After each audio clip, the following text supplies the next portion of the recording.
আমি ছেলের মা, আমার তো কিছু চাওয়া থাকবেই। ছেলে আমার দেখতে মাশাআল্লাহ রাজকুমারীর মতো। কথাটা শুনে ঘরের সবাই কেমন চুপ মেরে গেছে। আজকে বিয়ের পাকা কথা বলতেছে ছেলেপক্ষ। ছেলেটা মেয়ের দিকে বারবার আর চোখে তাকিয়ে যাচ্ছে। আমিও ড্যাব ড্যাব করে তাকিয়ে আছি তাদের দুজনের দিকে। কি সুন্দর লাগছে তাদের।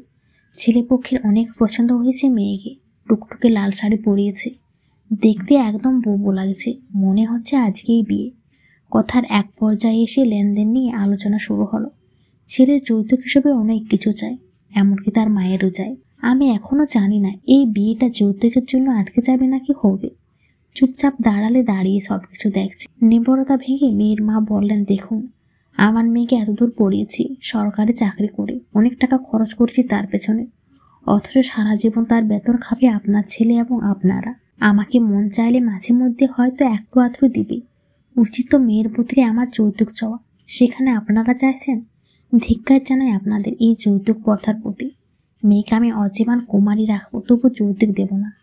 চাকরির ক্ষেত্রেও ঘুষ দেনে আর যৌতুকের মতো একটা আইন বিরোধী কাজ আমি করব, তা ভাবলেন কিভাবে? কথাগুলো শুনে ছেলের মা বেশ লজ্জিত অনুভব করলেন। নিজের দিকে তাকিয়ে আছেন। ছেলেটাও কোনো কিছু বলছে না, চুপচাপ বসে আছে সবাই। ঘরের ভেতর পিন পতন নির্ভরতা ছিয়ে আছে। ছেলের বাবা পরিস্থিতি সামলাতে হঠাৎ করে কোমল গলায় বলেন, আপা আমাদের ক্ষমা করে দিন, আমরা কিছুই যৌতুক চাই না, আমাদের শুধু লক্ষ্মী বৌমাকে দিলেই হবে। রাগ করে ফিরিয়ে দেবেন না আপা। মেয়ের মা নিজেকে কিছুটা সামনে নিলেন, শান্ত দৃষ্টিতে মেয়ের দিকে তাকালেন। আজ হোক কাল হোক বিয়ে তো দিতেই হবে, তাছাড়া সবকিছু বেশ পছন্দ হয়েছে। মেয়েটা চুপচাপ বসে আছে, কিছুক্ষণ ভেবেচিন্তে আর অমত করলেন না। আজ সব ঠিকঠাক হয়ে গেল, বিয়েটা কালই হবে। আমি আড়াল থেকে দাঁড়িয়ে বাচ্চাদের খেলাটা দেখছি। বড়দের থেকে তারা সব শিক্ষা গ্রহণ করেছে। আমরা বড়রা যাই করি, ছোটরা তাই অনুকরণ করে, হোক সেটা ভালো বা খারাপ।